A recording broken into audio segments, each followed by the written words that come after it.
공공성이 무너진 이 한국 사회를 종교가 들어서 어떻게 치유를 해나가고 도덕성이 무너져버린 이 사회를 어떻게 종교가 들어서 도덕성이 이렇게 좀 뭐랄까 이렇게 서로 공유되는 사회로 만들 것인지. 이 공공성이라고 하는 것들이 저는 개인적으로는 앞으로 새로운 공공간이 만들어질 것이다. 이렇게 예측은 합니다만은 종교가 이 시대의 공공성을 이야기할 수 있다 그러면 아닌 것은 아니다라고 확실하게 확언해 줄 수 있어야 되는 겁니다. 저기에 저런 현상들 안에는 악마성이 도사리고 있다. 또 종교적인 그런 심성 이건 그대로 앞으로도 계속 나는 요구돼질 것이다. 이제 그런 생각이 듭니다. 사회복지가 향상되고 과학이 향상된다고 해서 우리의 종교는 뭐 영원성을 가지고 있기 때문에 그 큰 영원성을 놓고 봤을 땐 지금의 삶은 점과 같기 때문에 너무 그런 것에 이렇게 일입하지 말고 그래도 종교의 본연성을 늘 유지하면서 가려고 하는.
이 종교 무용론 시대의 종교의 어떤 그 참모습을 저희가 아마 찾고자 이 자리를 마련한 것 같습니다. 그런 측면에서 보면은 오늘의 이 시대, 특히 우리 사회의 가장 민감한 문제가 정치와 종교의 관계인 것 같습니다.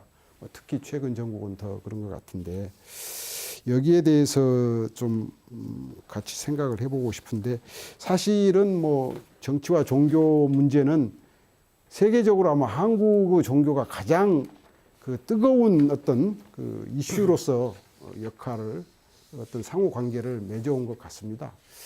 그 조금 전통적인 그런 정치와 종교 관계 포함해서 최근의 상황과 관련된 어떤 그런 새로운 정치, 새로운 종교의 역할까지 포함해서 한 말씀씩 좀 해주시면.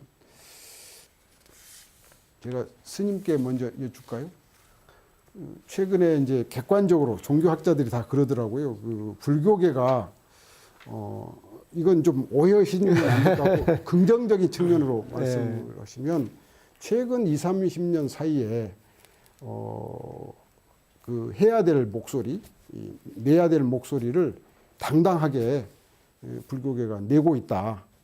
그리고 사회적인 어떤 이슈들이 발생했을 때 과거에는 저 명동 쪽이 중심이었다가 최근에는 저 인사동 쪽이 중심이 되는, 조계사가 중심이 되는 그런 경우도 있고, 그래서 최근에 불교계가 사실은 정치와 종교 문제에 대해서 가장 괄목할 만한 그런 노력들을 해오신 것이 아닌가 생각이 들어서 우선 발언의 우선권을 좀. 저는 개인적으로 뭐 명동이 중심이다, 인사동이 중심이다, 뭐 이런 얘기는 좀 맞지 않지 않느냐. 뭐 또 한편으로 바라보면 이 기독교계의 어떻게 보면 현실 정치, 그 속에 이렇게 깊숙이 개입해 있는, 글쎄 성장이라고 해야 할지 지금 모순이라고 해야 할지, 예, 그런 부분들이 굉장히 뭐 공감할 수 있는 부분들이 굉장히 많습니다. 뭐 지금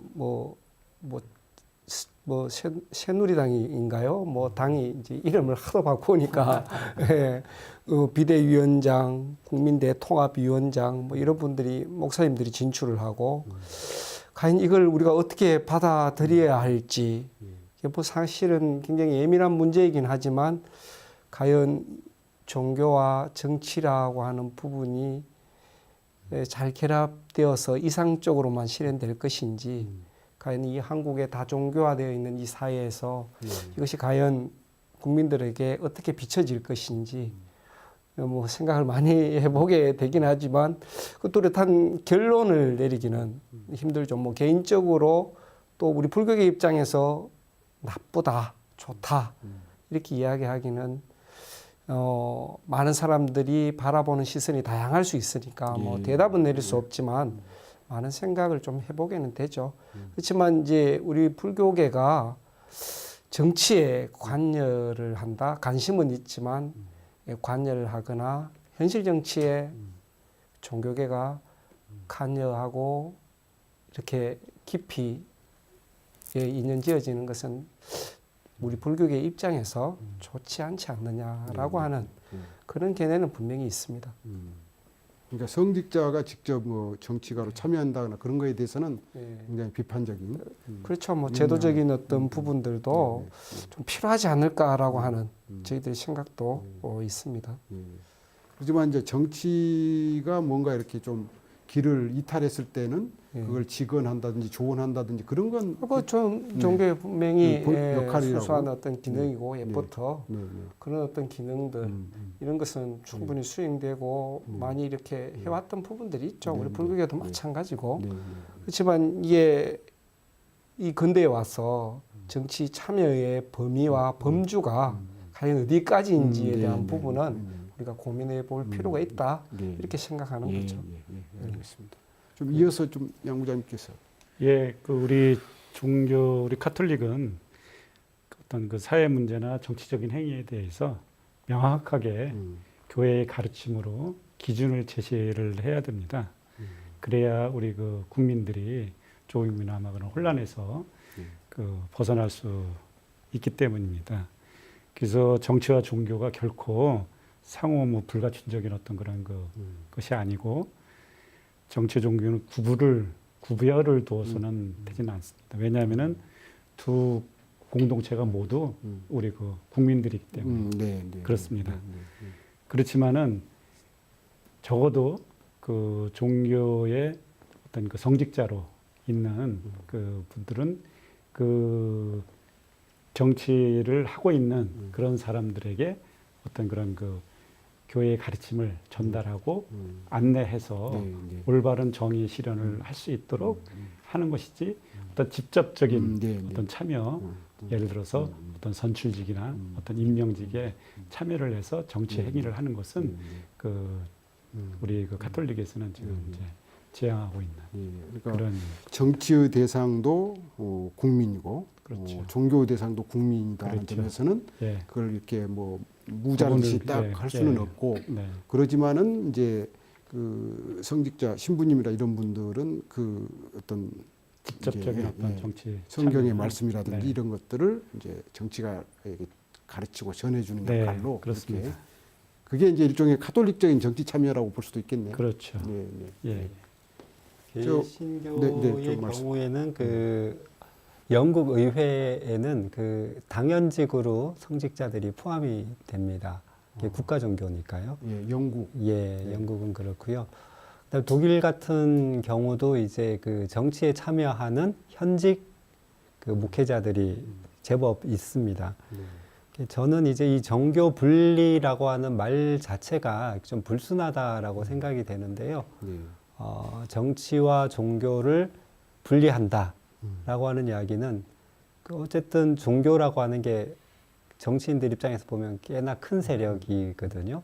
특히나 우리의 과거사를 봤을 때 민주화운동에 가장 열심히 참여했던 데가 종교였고요. 그렇죠. 예, 그런 측면에 있어서 그 정교 분리를 자꾸 그쪽에서 이야기하는 것은 무슨 의도가 있지 않냐라고 생각이 되고요. 이 말은 곧 마찬가지로 생활 전선에 뛰어들어 있는 시민들은 정치에 관여하지 마라라고 하는 이야기하고 동일시된다라고 봅니다. 예, 그런 측면에서는 그 말 자체가 정교 분리 원칙 이런 말들은 스스로 사용하지 않는 게 좋겠고 아까 양 부장님 말씀하신 것처럼 이제 교회는 깊숙이 정치 부분에 생활 정치에 특별히 이렇게 뛰어들게 신자들이 스스로 뛰어들 수 있도록 권면하는 역할들을 해야 되겠죠. 그게 바른 것 같고요. 근데 이제 다종교 사회 안에서 그 현직 성직자들이 그 정치적인 자리에 아주 중요한 자리에 특히나 이제 탄핵 국면을 맞이하면서 국민 대통합 위원장이라든지 그 탄핵 받는 대통령이 소속된 당의 비대위원장이 된다든지 이런 부분들은 분명히 그 좋지 않은 부분이라고 생각이 되고요. 올바른 성직자라 그러면 스스로 그런 측면에서는 나는 이런 데서는 정교분리다라고 이야기를 해야 되는데 그걸 못하신 거는 굉장히 안타깝다라고 생각이 되고요. 그럼에도 불구하고 원칙적으로 정교분리라고 하는 말이 우리의 역사 안에서 어떻게 사용돼 왔는지를 잘 알기 때문에 그 말은 조금 지양해야 되겠다라고 생각이 됩니다. 정치적으로 이용해 버리는 식으로. 네, 네. 그거는 이제 그, 경계를 예. 해야 된다는 그런 말씀.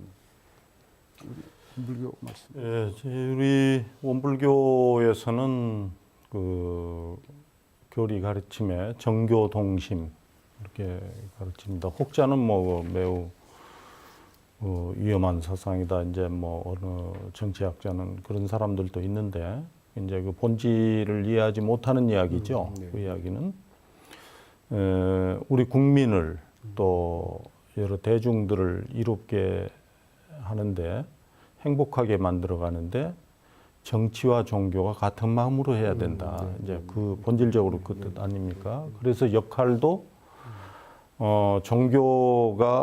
정치가 아버지의 역할을 한다면은 종교는 어머니의 역할. 그래서 늘 다독이고 감싸주고 제가 설사 죄를 지었다고 해도 내 어머니는 나를 그걸 책해서 버리지 않거든요. 다 감싸고 안죠. 그래서 행복한 나라로 끌고 가는 수레라면은 수레의 양 바퀴와 같다. 정치와 종교는. 그렇지만 한편으로 또 종교 분리도 거기 그 개념이 포함되어 있습니다. 정치가 지나치게 종교를 세세하게 간섭한다랄지 들여다본다랄지 또 이런 일은 있어서는 안 된다. 그런 의미에서 저희들은 이제 종교 분리다 이런 또 개념도 함께 존재하고 있습니다. 예. 네 분 말씀 들어보면 그 소위 이제 근대의 특징이 정교 분리, 정치와 종교의 법적인 분리, 그것을 정치적인 어떤 수사로 써서는 안 된다. 그것은 어디까지나 국민을 대상으로 하는, 그러면서도 그 국민들의 어떤 행복이나 그분들의 어떤 존엄을 위해서는 서로 협력할 때도 있고, 뭐 아까 이제 동심이란 말씀을 하신 것 같은데 그런 점에서는 이렇게 무자르듯이 할 수 없는 거다. 또 그런 거에 대해서는 또 성직자들이 역할을 해야 된다. 그러나 성직자가 직접 정치가가 돼가지고 하는 역할, 이런 것들은 바람직한 건 아니다. 이렇게 이제 결론을 내주신 걸로 생각을 하고, 좀 가벼운 질문부터 좀 드리겠습니다. 그 4개 종단의 지도자분들이 계신데요. 평소에 많이 만나셨다고 그러셨죠? 예, 그렇습니다. 예. 그래서 만나시면서 그 옛날 우리 속담에 나무집 밥상, 나무 밥상에 차려진 밥이 많아 보인다, 이런 내용이 있는데요. 좀 이웃 종교 보시면서 이렇게 부러운 점, 배우고 싶은 점들이 좀 보이셨을 것 같아요. 그래서 서로 이렇게 덕담 차원에서 좀 나는 이게 부럽더라, 이런 말씀을 좀 풀어주시죠, 이야기를.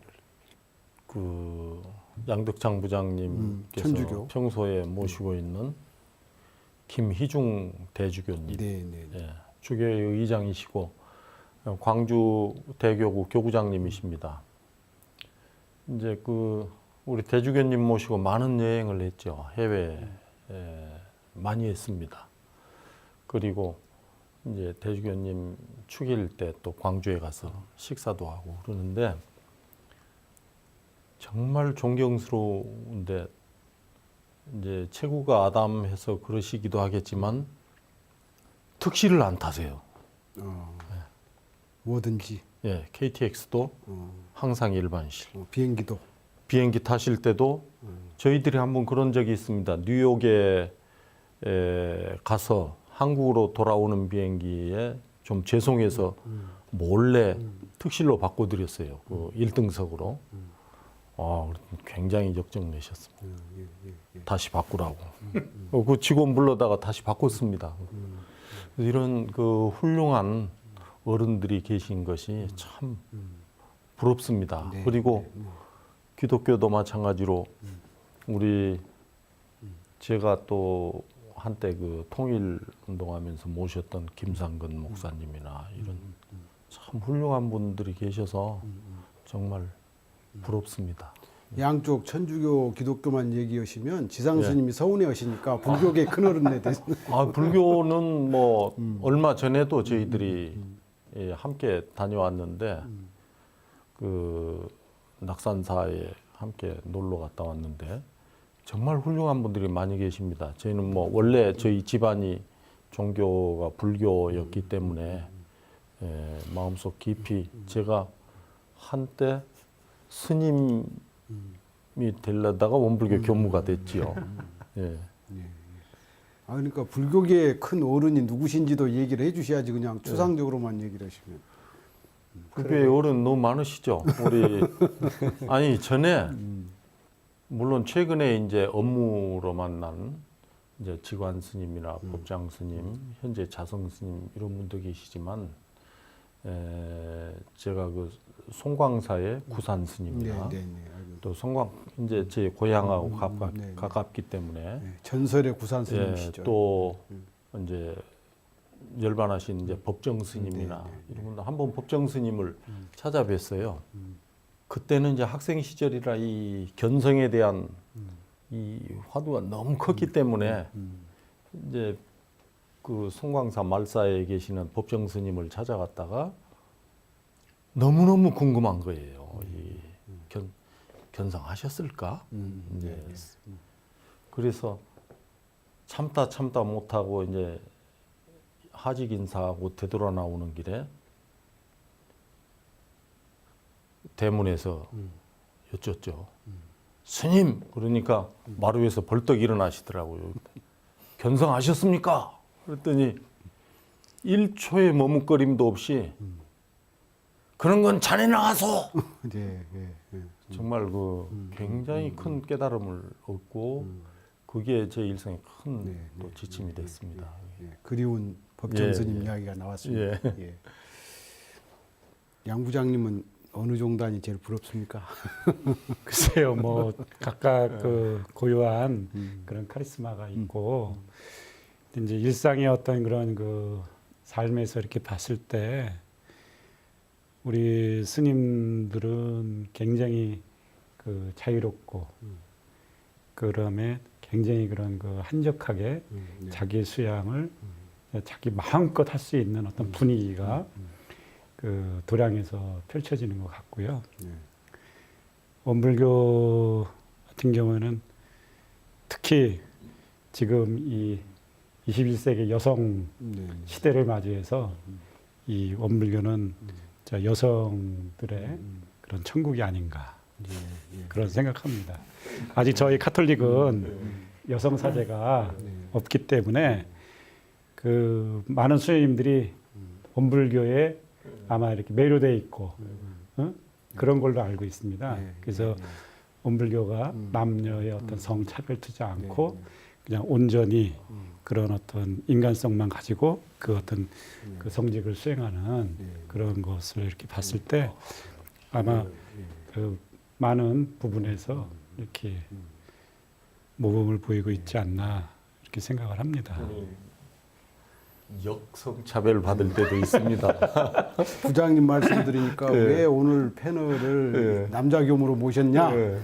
여자 교무로 모셨으면 더 좋았을걸? 그런 말씀, 그런 뜻도 특히 여성 예쁜 교우님들도 많이 있는데 그 제가 제가 이제 카톨릭 신학대학을 졸업을 했는데 제가 대학교 4학년 때 그 원불교학과 학생들이 그 저희 신학교를 방문한 적이 있어요. 그때 뭐 저 대학생 종교관 뭐 대화 소풍 여행이라고 그러는지 아마 이렇게 해서 아마 각 종단의 그 신학교를 방문해가지고 그 대화 시간을 가졌는데 그게 이제 방송이 나왔어요. 원불교 그 예비 그 교우님들이 학교를 방문해서 이렇게 대화 시간이 있으니 원하시는 분들은 이렇게 나와서 대강실에 모여주십니다. 그래가지고 이제 갔죠. 그때가 이제 뭐 80한 2, 3년도니까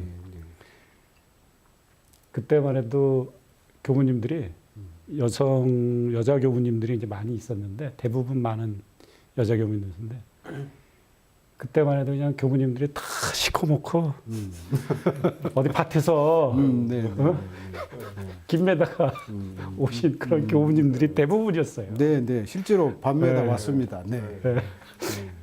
그래가지고 그 너무 고생이 심한가 보다. 네, 네. 어? 이제 그런 생각을 그냥 순수하게 네, 네, 네. 이제 그렇게 한번 했었던 적도 있는데 요즘 뭐 일 때문에 이제 뭐 교정원에 뭐 방문한다든가 이렇게 보면은 교무님들이 날로 세련돼지고 네. 그런 것 같아요. 네, 네. 그래서 원불교가 살만한 모양이다. 네. 그렇게 생각도 합니다. 우리 스님 어디가 제일 부러우세요? 뭐 저희들은 사실 이제 수행 위주의 어떤 종단 또 이러다 보니까 이 노후의 어떤 제도적으로 마련되어 있는 그런 어떤 뭐 이 제도가 좀 굉장히 많이 부족하죠. 네. 그 스님들은 내일 그 우리 천주교 신부님들 잘 이렇게 제도화되어 있는 네. 편안한 노후라든지 뭐 여러 가지 시설들 뭐 이런 것도 부러워할 수 있거든요. 그리고 또 한편으로 우리 김 목사님을 제가 자주 이렇게 뵈면서 굉장히 의식이 자유롭다, 또 열려 있다, 뭐 이런 생각들을 굉장히 많이 가지게 되거든요. 그래서 그런 면에 있어서 제가 가졌던 고정관념을 우리 목사님이 많이 깨주시거든요. 그래서 저는 그런 면에서 보면 이런 다른 종단의 어떤 성직자분들을 대하면서 저 스스로 많은 어떤 공부를 하게 하는 그런 부분들도 굉장히 많이 있습니다. 예, 예. 고맙습니다. 목사님. 예, 그 뭐 다른 이야기보다 제 이야기 같기도 한데 저는 그 대학교 3학년 때 그 동아리 MT를 경주의 문화유산 답사를 갔어요. 그때 처음 이제 그 가문사 탑을 딱 보고 그 보통 그렇잖아요. 이제 우리 문화는 작고 뭐 피라미드는 이런 거대한 문화들만 문화다라고 생각을 하다가 가문사 탑을 보고 이렇게 좋을 수가 하는 굉장한 이렇게 느낌을 받게 됐어요.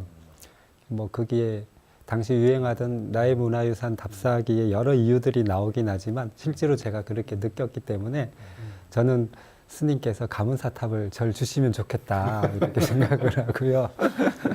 네, 부럽습니다. 예, 그런 종교 문화 양식이 그 아주 오래 전부터 우리 심성에 맞게 있는 불교는 참 중요하다라고 생각이 되고요. 원불교는 저 옆에 있는 인성 교무님이 되게 부럽습니다. 예. 제가 이제 초등학교 5학년 때 처음 원불교 신자를 담임 선생님으로 이렇게 모시고 있었고요. 이후에 보니까 제 이모님도 외가 쪽에도 원불교 신자가 많으시더라고요. 그 종교 간 대화를 하면서 여러 좋은 분들을 많이 뵀는데 원불교에서 처음 만난 분이 이제 교무님이십니다. 예, 일단은 폭력적이지 않으셔서 좋고요. 예, 이제는 농담하실 때 어떤 신체 부위가 변동이 있는지도 다 알고요. 그래서 제게 거짓말을 못 하시거든요. 예, 그렇습니다. 원불교에서 만약에 부러운 게 있다 그러면 인성 교무님처럼 특별히 이제 남북 관계에 있어서 해안을 발휘하시는 그 분이 원불교 안에 계셔서 참 좋고요. 저희들이 이전에 남북 관계가 한참 좋을 때 천주교의 김종수 신부님과 그 다음에 이제 몇 분과 그리고 인성 교무님께서 짝을 이루셔가지고 굉장한 성과들을 내셨어요. 원불교 안에서는 잘 모르실 겁니다. 저희들은 가까이서 뵙기 때문에 교무님 같은 그 해안과 부드럽고 이렇게 융통성 있으신 분이 앞으로도 이런 일들이 계속 하셨으면 좋겠다는 생각이 있고요. 원불교에서 하나 가져라 그러면 제가 교무님 말고 교무님의 해안을 갖고 싶습니다. 저녁에 이거 밥 사겠습니다. 네, 이제 너무 애교를 부렸나요? 네. 그 네 분께서 이제 평소에 많이 대화도 나누시고 또 여러 가지 교류도 하시고 그러시면서 어떤 그 한국 사회의 다원주의, 종교 다원주의 그런 생각 그런 거에 대해서도 많이 생각을 하셨을 것 같은데 이제 비교적 뭐 다른 나라에서는 그렇게 평가를 하시는 것 같아요. 한국 사회가 그 종교 다원주의 사회임에도 불구하고 실제로 종교로 인한 테러는 없잖아요. 뭐 아주 사소한 말썽은 있지만은 그런데 이제 최근에는 조금 약간 그 늘어나는 경향도 있는 것 같아요. 그러니까 그런 어떤 그 사회적으로 일어나는 종교 간의 갈등이라든지 또는 약간의 트러블이라든지 이런 것들을 사실은 대화를 통해서 풀어 주셔야 될 역할을 맡고 계신 것 같은데 그런 부분에 대해서 좀 어떤 좋은 경험이라든지 뭐 전망이라든지 그런 말씀들이 계시면 한 말씀씩 해주시면. 저희가 제일 많을 것 같으네요. 네. 회불 사건이 주로 많이 일어나죠. 예. 그래서 걱정이 많습니다. 통제 안에 다 들어와 있는 경우도 아니고요. 또 이제 개인적인 일들로 치부될 때가 있고 또 어떤 단체는 목적성을 가지고 그런 일들을 많이 하고 있습니다. 한 번은 이제 동화사에 회불 사건이 일어났어요. 이게 좀 중요한 사건이라고 판단을 했는데 일단은 동화사 자체가 굉장히 상징적인 사찰이고 그리고 그 동화사에서 그 문제를 크게 보고 이제 그 구상권을 행사하겠다라는 이야기까지 했던 경험이 있습니다. 그 상황에 구상권이 적용이 되는지는 제가 법률가가 아니어서 모르겠는데 원래 취지대로라고 하면 그 회부를 한 당사자가 능력이 안 될 경우에는 그 소속 교단에다가 이제 손해배상 청구를 하겠다라고 하는 내용이었죠. 실질적으로 이런 일들이 발생하게 되면 굉장히 심각할 거라고 생각을 했습니다. 동화사는 자존심도 상했고 또 이제 불교 전체에 대한 이제 대립이 되기 때문이기도 한데요. 중간에 껴가지고 굉장히 노력을 많이 했었습니다. 예, 동화사에 찾아가서도 이야기를 해봤고 또 총무원에도 이제 이야기를 해보고 했는데 결론적으로 말씀을 드리면 그 일단 불교에서 양보해 주시고 이해해 주셔가지고 회불 사건 자체는 해결이 됐었어요. 그래서 굉장히 지금도 감사하고 고맙게 생각을 하고 있는데 종교 다원주의라고 말씀을 하시는 부분이 조금 포인트가 중요한데요. 여기 있는 네 종교가 모두 자기 종교에 있어서는 최고의 가치라고 생각을 하게 되니까 그 자체가 다원주의인데 어떤 그 시선을 가지고는 내 종교만이 기준이 되기 때문에 다른 중심들을 절대 용납할 수가 없죠. 그래서 조금 근본주의적인 분들은 다원주의라고 하는 말을 그 일반인들이 사용하는 다원주의하고는 조금 다르게 접근하는 경향들이 있습니다. 자기를 제일 위에 놓고 예, 내가 모든 것들을 내 기준이다라고 정해놓고 다른 종교를 바라보기 때문에 일반적으로 이야기하는 다원주의하고는 전혀 다른 관점이 되잖아요. 예, 그런 관점들이 그 개신교에서 시작이 됐지만 이런 문제들이 현실적인 문제에 대해서 이렇게 맞부닥치게 될 경우에는 그 자체가 이제 종교 전쟁으로 이어질 수도 있다. 뭐 종교 전쟁까지 한국에서 가겠습니까마는 큰 분란이 될 수 있기 때문에 대화로서 그리고 이제 그 쉬는 날을 반납하고 열심히 뛰어다닌 보람이 있고요. 그 보람 이면에는 그러한 것들을 양해해 주신 그 이웃 종교가 있다라고 하는 게 참 중요한 것 같습니다. 이명박 시장 재임 시절에 네.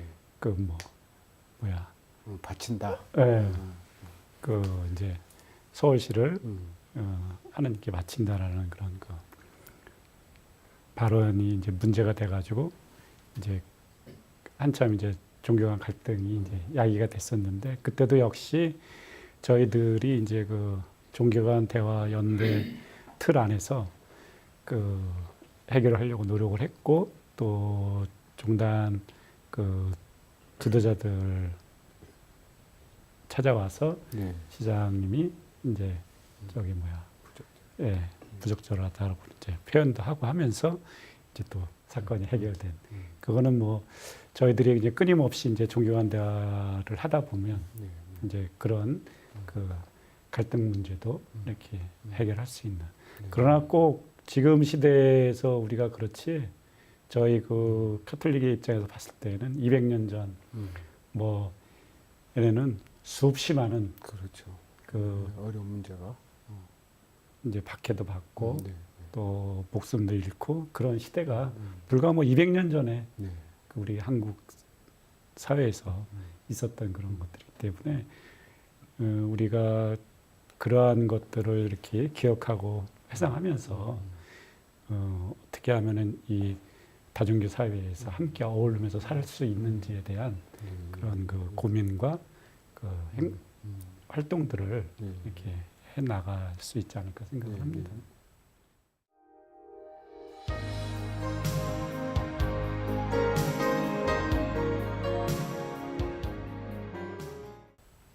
스님께 요 질문 하나 더 보태서 드릴게요. 네. 이제 세계적으로 보면 지금 이슬람이 뜨거운 이렇게 어떤 팽창을 하고 있죠. 그 뭐랄까 종교 문제의 핵심으로 떠오르고 있잖아요. 뭐 IS 문제도 있고 네. 우리나라 경우도 이제 그 외국인 노동자가 많이 들어오면서 이슬람 신자가 느는 걸로 알고 있는데 이제 그런 걸 포함해서 불교적으로 어떻게 종교 간 대화나 문제를 대응하고 계시는지. 물론 뭐 저희들 뭐 종단 내에서 면밀히 이렇게 바라보는 그런 부서가 있죠. 네. 근데 저는 그렇게 생각을 하거든요. 이게 뭐 저도 개인적으로 뭐 저기 어디 프랑스 쪽에 가서 수도사님들 한번 보고 싶고 경험해 보고 싶고 이런 마음들이 있거든요.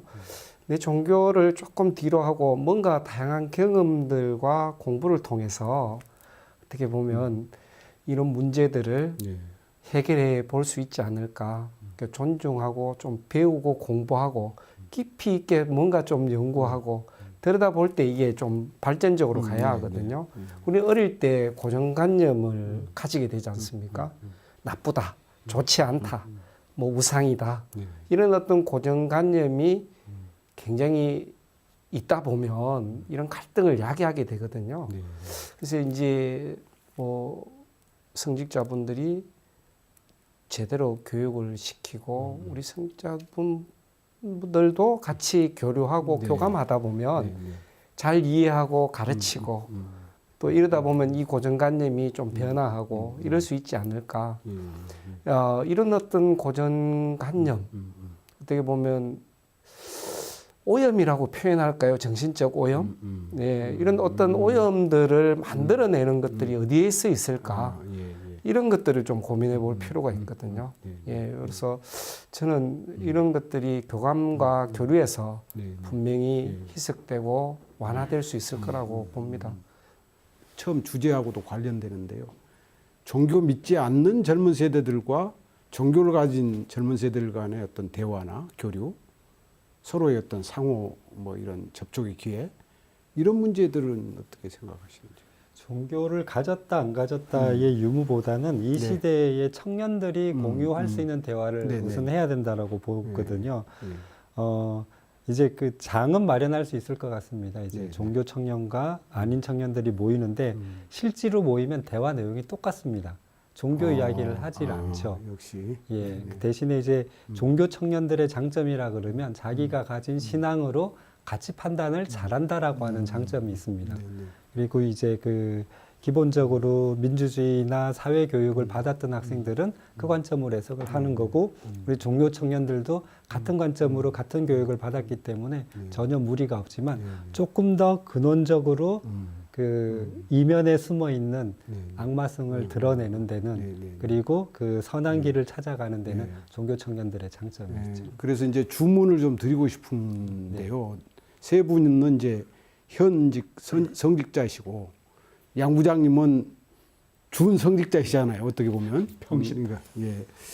그렇다면은 지금 뭐 들으셨을 것 같아요. 우리 젊은 세대들이 놓여 있는 현실이 3포, 5포, 7포 제가 작년에 그 말 듣고 기절할 뻔했는데 뭐 앙케이트를 받다 보니까 제 인생은 이생망입니다. 따옴표 해가지고 그래서 불러다가 야 이생망이 뭐냐? 이생은 쫄딱 망했어요. 준말입니다. 그러더라고요. 희망이 없다 이거죠. 이제 물론 다 젊은이들 그런 건 아니겠지만 한국 사회의 여러 가지 구조적인 문제들이 얽혀서 젊은이들을 힘들게 하고 있지 않는가. 그렇다면 그것이 이제 아까 진단에서도 종교 무용론 또 뭔가 양식의 변화가 없는 구태의연한 어떤 종교로부터 멀어지는 원인이 아닐까. 그랬을 때 좀 더 종교가 한 걸음 더 들어가야 되는 거 아니냐. 거기에 대해서 좀 이제 오늘 비전, 대안, 대책을 좀 주시고 가셔야 할 것 같습니다. 오늘의 핵심 질문입니다. 뭐 전 그 질문보다는 이제 아까 질문에 이어서 그 지금 매년 그 우리 7대 종단이 이웃종교 스테이 프로그램을 합니다. 그래서 서로가 서로를 이해할 수 있는 가서 2박 3일이죠. 2박 3일 동안 머무르면서 그 종교의 의식과 또는 어떻게 하는지 참여하면서 서로 이해하는 이웃종교 스테이 프로그램이 지금 상호 교차 방문하면서 활발하게 되고 있고 또 하나는 그 이웃종교 강좌해가지고 예, 주제를 두고 그때 우리 원광대학에서도 한번 했었죠. 예, 기억납니다. 그것이 상당히 유익한 프로그램으로 이렇게 자리 잡아가고 있는 것 같습니다. 그래서 거기에 이제 저희들이 앞으로 과제라면 그 아까 말씀하신 그 종교를 가진 청년이건 가지지 않는 청년이건 좀 많이 참여할 수 있도록 이렇게 하는 것이 이제 과제인데 현재 수준에서는 그래도 상당히 좀 잘 되고는 있는 것 같습니다.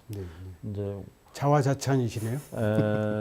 그러죠. 저희 한국 사회 종교는 아까 말씀하신 종교다원주의 사회에서 서로 갈등이 있고 그럴 것 같지만 물론 소소한 갈등은 있을 수 있는데 자정 능력이 있습니다. 저희들이 평소에 이렇게 늘 대화하고 또 대화의 시스템이 되어 있고 그러기 때문에 어떠한 일이 발생했을 때 적어도 그걸 해결할 수 있는 자정 능력은 충분히 갖추고 있다 이런 생각이 들고 지금 한국의 종교 간 대화는 저는 앞으로 노벨 평화상으로 추천하고 싶어요. 그 일본의 평화헌법 구조를 지금 노벨 평화상 추천하는데 저도 사인은 했는데 오히려 그보다 더 우리 대한민국의 종교 간 대화는 지금 여러 나라에 좀 모범적인 그런 사례가 되고 있다. 그래서 우리는 이러한 소중한 문화를 저는 노벨 평화상으로도 추진할 만하다. 그런 생각이 듭니다. 공감이 됩니다. 목사님 어떠세요? 별로 공감하지 않는 분위기. 저를 추천해 주십시오. 그 종교의 자리는 이제 그 여러분이 말씀을 하셨는데 제일 중요한 거는 마을 공동체 회복이 아닐까라고 생각이 되거든요. 그 개신교 같은 경우는 이제 개신교만 있는 게 아니고 개신교 안에 장로교, 감리교, 뭐 장로교 안에도 수많은 그 교파들이 있는데 그게 한 마을 안에 있다가 보니까 그 서로 경쟁적이죠. 같은 그렇죠. 개신교인데도 같이 있을 때도 경쟁을 하지만 이제 옆에 사찰이 있다든지 그 천주교회가 있다든지 교당이 있다든지 하면 또 가까이 안 지내는 거죠. 안 밖으로. 네. 저희가 이제 두 가지 단어를 말씀을 드리는데 그 각자 도생이라는 말이 있고요. 그 자력구제라고 하는 말이 있습니다. 제가 나름대로 이제 적용하는 용어는 각자 도생은 나 혼자 살아보자. 자력구제라고 하는 건 나라님이 안 도와줘도 우리끼리 힘을 합쳐서 한번 살아보자. 이렇게 해석을 하고 있는데 그 종교가 지역사회에서 자력구제의 틀을 만들어야 된다라고 보거든요. 근본적으로 한 시간 이상 출퇴근을 하는 사람들에게는 피곤함하고 경쟁이라고 하는 그 모든 것들이 주는 피곤함만 남게 되는데 그 마을 안에서 생산하고 소비하고 또 이 마을에 있는 누군가가 전 세계와 교류할 수 있다라고 하는 가능성을 전제에 두고 지역 사회에 있는 종교들이 한번 그런 모델을 만들어야 되지 않을까라고 생각이 됩니다. 서울의 위성 도시들이 굉장히 많은데요. 보통 1시간 이상 이렇게 출퇴근 거리를 가지고 있고 그 안에서는 절대 행복할 수가 없거든요. 일단 사람이 행복할 수 있는 구조를 만드는데 종교 단체들이 그 지역 공동체를 서울 중심에서는 조금 힘들겠지만 약간 외곽에서는 그 지역 안에서 사는 사람들이 행복할 수 있도록 뭔가를 조처할 수 있다 그러면 큰 문제 자체를 해결하기에는 저희들이 큰 힘이 되진 않겠지만 그 큰 시스템이 가지고 있는 그 문제의 출발점을 충분히 건드는 역할을 할 수 있겠다. 마을 공동체의 라고 회복. 생각하고요. 그런 측면에서 교무님께서 언급하신 여러 프로그램들이 지역 안에서 구축될 수 있지 않을까라고 생각을 해보는 거죠. 그런 것들은 그 중심이 될 수 있는 게 개신교가 아니고 일단은 제가 볼 때는 그 이 세 종교이신 것 같아요. 마을에 하나밖에 없는 천주교, 그 다음에 불교, 그 다음에 원불교가 일단 힘을 먼저 합치시고 그 지역 사회에 있는 교회들을 초청을 하시면 뜻이 있는 분들이 변화를 이끌어 가시지 않을까 생각을 합니다. 마을 공동체 회복에 종교 간의 대화의 어떤 경험이나 역사를 발전시키는 발전적으로 연결해보는 좋은 제안인 것 같습니다. 이제 이제 마무리를 해야 될 것 같은데요. 장시간 여러 가지 어려운 주제로 어렵게 질문드려서 참 죄송한데요. 많이 죄송하셔야 돼요. 4월은 종교적으로 한국 사회에서는 특별한 달인 것 같습니다. 예수님께서 부활하신 부활절이 계시고요. 또 가까이는 우리 불교의 그 석가탄신일이 가까운 달이고, 저희 이제 원불교 같은 경우는 그 소태산 대종사님이 진리를 깨달으신 대각계기절이 있고 그러는데요. 이제 약속을 나는 우리 종단에서 이렇게 하겠다 이런 그런 말씀과 함께 이 자리가 이제 원불교에서 마련했으니까 저희 대각계기절을 축하해 주시는 메시지 한 말씀씩 부탁드리겠습니다. 네, 제가 먼저 네, 할까요? 저 뭐 불교의 깨달음과 크게 동떨어진 이야기들이 아니지 않습니까? 우리가 불교에서 어떻게 보면 마음에 눈을 뜨라 이렇게 표현을 합니다. 깨달음을 이야기하는 것이죠. 그래서 이 마음에 눈을 뜬다라고 하는 것이 어떻게 보면 지혜의 눈이죠. 요즘 세상이 어지럽고 굉장히 힘이 듭니다. 이런 어떤 지혜의 눈으로 원불교 교도들이 이 세상에 빛과 소금이 되어서 정말 살펴주시고 보살펴주시면 또 이 깨달음이라고 하는 부분으로 접근하다 보면 누구나 함께 할 수 있는 그런 세상을 만들어주지 않을까 싶습니다. 뭐 좀 이런 감이 있지만 그 어떤 의미를 우리 불교에서도 크게 생각을 하고 있고 또 한 뜻이다 이렇게 마음을 내고 있습니다. 고맙습니다. 그동안 우리 한국 사회에서 종교는 어떻게 보면은 그 자기 종교들이 자리를 잡기 위해서 어떤 물질의 어떤 발전과 더불어 교회의 양적인 어떤 그 성장 거기에 매진해왔다고 볼 수 있습니다. 그래서 오늘날 여러 가지 우리 종교가 안고 있는 부작용, 문제 이런 것들이 발생한다고 볼 수 있는데요. 그래서 앞으로는 이런 양적인 성장보다는 그 영성적인 그런 성장을 위해서 우리 종교가 적극적으로 쇄신에 나서야 되지 않을까 생각을 합니다. 작년에 원불교가 대각계계절 100주년을 맞이하면서 상암동에서 큰 그런 그 행사를 진행을 했습니다. 그래서 원불교도 마찬가지로 앞으로 우리 원불교 교도들의 어떤 그런 영성적인 어떤 성장을 위해서 이제는 그 한 진일보하는 그러한 어떤 그 종단의 그런 그 원래 그런 그 모습으로 뭐 가면은 좋지 않을까 네. 그런 나름의 그런 생각은 또 해보기도 했습니다. 감사합니다. 네. 예, 원불교가 100주년이 되면서 또 큰 고초를 겪으셨죠. 예, 사드 배치 때문에 네. 예, 큰 고초를 겪으셨습니다. 주변에 원불교를 아시는 분들이 100주년 선물을 받았다. 원불교가 그렇게 이야기를 하셨어요. 원불교가 이제 맑고 밝고 향기롭게라고 하는 그 내면적이고 그런 종교로 많이 알려져 있었는데 평화 그 중에서도 정의로운 평화에 대해서 그 원불교가 최근에 활동을 하시고 몸으로 체험해가는 과정이다라고 생각이 됩니다. 그런 측면에 있어서 옆에서 지켜보는 저희들도 아 원불교가 100주년 선물을 제대로 받으셨구나 이렇게 생각을 하고 있고요.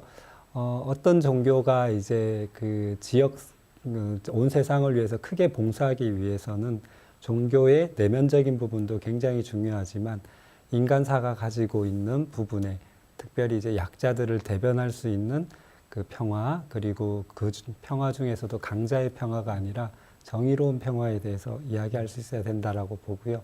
그런 측면에서 101년 되는 원불교가 더욱더 발전할 수 있는 기틀을 마련했다라고 생각이 되고 4월 28일이 원불교 대각 개교절이자 원불교 평화의 날이 되기를 간절히 바랍니다. 네.